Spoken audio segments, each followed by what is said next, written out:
Bismillahirrahmanirrahim. Assalamualaikum warahmatullahi wabarakatuh. Alhamdulillah, alhamdulillahi alamin. Wa bihi nasta'in ala umuri dunya waddin. Wassalatu wassalamu ala asyrafil anbiya'i wal mursalin wa ala alihi washabihi ajmain, amma ba'd. Puji syukur kehadirat Allah Subhanahu wa taala yang telah memberikan rahmat, karunia, taufik dan hidayahnya kepada kita semua sehingga kita masih dapat hidup di dunia ini, serta semoga kita semua selalu mendapat inayah dan lindungan dari Allah Subhanahu wa taala. Amin amin ya rabbal alamin. Salawat, salam serta taslim kepada sang revolusioner dunia, junjungan alam, Nabi besar Sayyidina Maulana Muhammad sallallahu alaihi wasallam yang telah membimbing kita dari zaman kegelapan dan kebodohan menuju zaman terang benderang. Sangat jelas perbedaan antara hak dan batil, serta penuh dengan ilmu pengetahuan seperti saat ini. Alhamdulillahirabbil alamin. Hadirin hadirat yang insya Allah dirahmati oleh Allah Subhanahu wa taala. Pada kesempatan kali ini insya Allah saya akan membawakan ceramah yang bertemakan sedekah membawa berkah. Di muka bumi ini, di belahan manapun, setiap hari, setiap saat, bahkan setiap detik, selalu saja ada orang yang perlu dikasihi karena tak mendapatkan bagian yang cukup buat menyambung kehidupannya. Jalan sudah buntu, bumi terasa begitu sempit, pakaian hanya sekedarnya melekat di badan, itu pun sudah lusuh, dan terkadang seharian atau lebih perut keroncongan di daerah lapar karena tak bertemu nasi meski hanya sesuap. Bahkan di antaranya ada yang hingga kejang sekarat lalu mati. Jika dunia ini tak pernah sepi dari fenomena tragis di atas dan semua orang yang merenungkan pasti yakin demikian, tidaklah terkutuk orang-orang yang masih punya hati di antara mereka yang berkecukupan lalu mengeluarkan derma. Atau masihkah tetap tega menyaksikan kematian demi kematian akibat kelaparan atau minimal ketidaklayakan hidup, sementara dirinya terus hidup menimbun harta. Tidakkah kita merenungkan senandung syair Mahmud Hasan Al-Warraq yang berkata, "Renungkan tentang harta dan penimbunannya, ternyata apa saja yang tersisa itulah yang bakal binasa.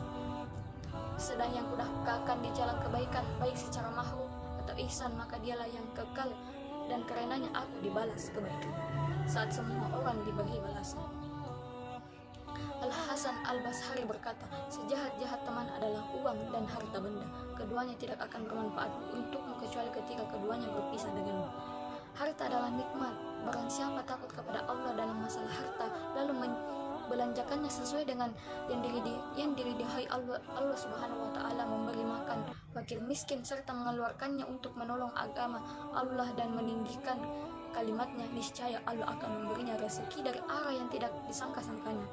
Allah akan menjaganya dan memberkahi keluarga dan anak-anaknya. Duhai alangkah bahagianya hamba ini, bahagia di dunia ini, juga bahagia di akhirat. Dan kebahagiaan bukanlah suatu yang diperjualbelikan. Ia adalah anugerah Allah bagi hambanya yang taat dan memenuhi perintahnya. Jika ada orang kaya mengatakan padamu, sedang engkau yakin tentang kejujurannya, berilah si fulan ini dan itu, besok engkau akan kuberi sesuatu yang lebih baik daripadanya. Apakah engkau akan enggan menuruti kemauannya? Tentu sedikit pun engkau tidak akan terlambat memenuhi keinginannya, sebab engkau akan mendapatkan sesuatu yang lebih baik. Lalu apakah lagi jika yang menjanjikan kepadamu itu Allah Azza wa Jalla, pemilik langit dan bumi, Zat yang maha agung, maha pengasih dan maha penyayang. Allah berfirman, "Dan kebaikan apa saja yang engkau perbuat untuk dirimu, niscaya kamu memperoleh balasannya di sisi Allah sebagai balasan yang paling baik dan yang paling besar pahalanya." Orang yang berinfak bersedekah di jalan Allah seakan-akan memberi pinjaman kepada Allah, padahal Dia adalah maha kaya dan maha pemberi. Pilihan kata pinjaman tentu karena begitu sangat mulianya kedudukan orang yang berinfak di sisi Allah. Di samping kata membawa makna hutang piutang yang berarti Allah zat yang tidak menyelisihi janjinya pasti membayar hutangnya tersebut. Allah berfirman, "A'udzubillahi minasyaitonirrajim. Bismillahirrahmanirrahim. Anzalallazi yuqridullaha qardan hasanan fayudai'ahu afaq qasirah wallahu yaqbidu wa yabsutu wa ilaihi turja'un, yang artinya, siapakah yang mau memberi pinjaman kepada Allah, pinjaman yang baik, menafkahkan hartanya di jalan Allah, maka Allah akan melipat gandakan pembayaran kepadanya dengan lipat ganda yang banyak. Dan Allah menyempitkan dan melapangkan rezeki, dan kepadanya lah kamu dikembalikan. Surah Al-Baqarah ayat 245. Dan berinfak di jalan Allah adalah suatu perdagangan yang pelakunya tak akan pernah merugikan sepanjang masa. Ia adalah perdagangan yang mengalirkan ridha Allah dan anugerahnya yang luas.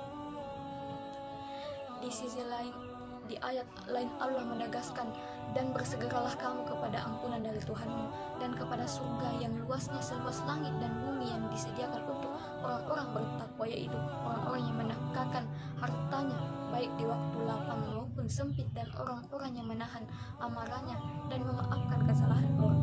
Allah menyukai orang-orang yang berbuat kebajikan. Karena itu bersegeralah saudara-saudaraku menuju surga yang memang diperuntukkan Allah bagi segenap hambanya yang bertakwa, yang diantara sifat-sifat mereka adalah menafkahkan hartanya baik di waktu lapang maupun sempit. Suatu waktu ada seorang salaf yang bertawaf di Ka'bah seraya berulang-ulang membaca doa, ya Allah, jagalah diriku dari sifat kikir, ya Allah, jagalah diriku dari sifat kikir. Sehingga ada yang menegur, wahai hamba Allah, apakah engkau tidak mengetahui selain doa ini? Ia menjawab, sesungguhnya Allah berfirman, dan siapa yang pelihara dari kekikiran dirinya, mereka itulah orang-orang yang beruntung. Sebaliknya, orang yang menimbun hartanya dan tidak mau menafkahkan sebagian daripadanya, kelak pada hari kiamat Allah akan mengalungkan harta yang ia balikan tersebut di batang leher. Hadirin hadirat yang insya Allah dirahmati oleh Allah Subhanahu wa Ta'ala, dengan emas dan peraknya padahal dia di dunia keduanya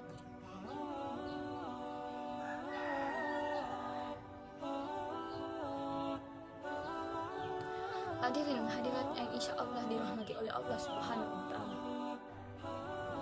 Ada beberapa keberuntungan atau faedah menafkahkan harta di jalan Allah adalah sangat banyak. Yang pertama, Allah menjamin nafkah orang tersebut. Dalam hadis qudsi disebutkan, wahai anak Adam, berinfaklah, niscaya aku menjamin nafkahmu. Yang kedua, mendapatkan kebaikan saat tibanya hari penyesalan. Rasulullah SAW bersabda, barang siapa bersedekah senilai 1 biji kurma dari hasil kerjanya yang baik dan Allah tidak menerima kecuali yang baik-baik, maka sungguh Allah menerimanya dengan tangan kanannya, lalu merawatnya sebagaimana salah seorang dari kamu merawat anak kuda atau untanya sehingga banyaknya seperti kurma. Karena itu bersedekah. Adapun yang ketiga, bersedekah bisa menghapuskan dosa. Rasulullah SAW bersabda, puasa adalah benteng, sedangkan sedekah melenyapkan kesalahan dosa sebagaimana air memadamkan api. Yang keempat, nama harum di tengah-tengah masyarakat.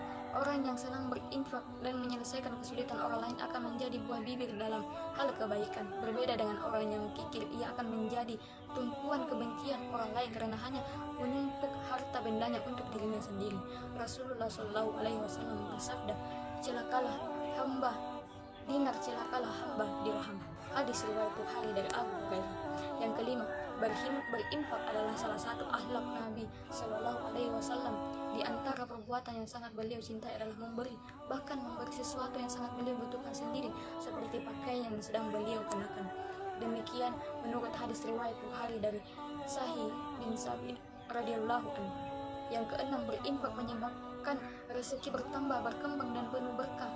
Yang ketujuh, sedekah menyebabkan pemiliknya mendapat naungan pada hari pembalasan. Karena pada hari pembalasan, saat kesulitan manusia memuncak dan matahari didekatkan dengan ubun-ubun manusia, ketika itulah orang-orang yang suka bersedekah mendapat jaminan. Dalam hadis riwayat Abu Hurairah radhiyallahu anhu disebutkan, ada 7 golongan manusia yang akan dinaungi Allah pada hari yang tiada naungan kecuali naungannya. Salah satunya adalah laki-laki yang bersedekah dan menyembunyikannya sehingga tangan kirinya tidak mengetahui apa yang dikeluarkan oleh tangannya. Hadis riwayat Bukhari dan Muslim. Yang kedelapan, kecintaan Allah dan kecintaan manusia terhadapnya. Orang yang suka memberi akan dicintai mencintai orang lain, sebab secara fitrah manusia mencintai orang yang berbuat baik padanya. Seorang penyair bersenandung, berbuat baiklah kepada manusia, niscaya engkau menaklukkan hatinya. Sungguh kebaikan yang menaklukkan manusia. Berbuat baiklah jika engkau bisa dan kuasa, karena tidak selamanya orang kuasa tersebut baik. Yang kesembilan, kemudahan melakukan ketaatan Allah menolong orang-orang yang suka bersedekah dalam melakukan berbagai ketaatan, sehingga ia merasa mudah melakukan perintahnya dan menjauhi larangannya. Allah berfirman, adapun orang yang memberikan hartanya di jalan Allah dan bertakwa dan membenarkan adanya pahala yang terbaik surga, maka kami akan menyiapkan baginya jalan yang mudah. Mudah-mudahan Allah menggolongkan kita termasuk di antara hamba-hambanya yang suka bersedekah. Amin amin ya rabbal alamin. Itulah ceramah yang sempat saya sampaikan, lebih dan kurangnya mohon dimaafkan. Jangan lihat siapa yang menyampaikan, tapi lihatlah apa yang disampaikan. Akhirul kalam, assalamualaikum warahmatullahi wabarakatuh.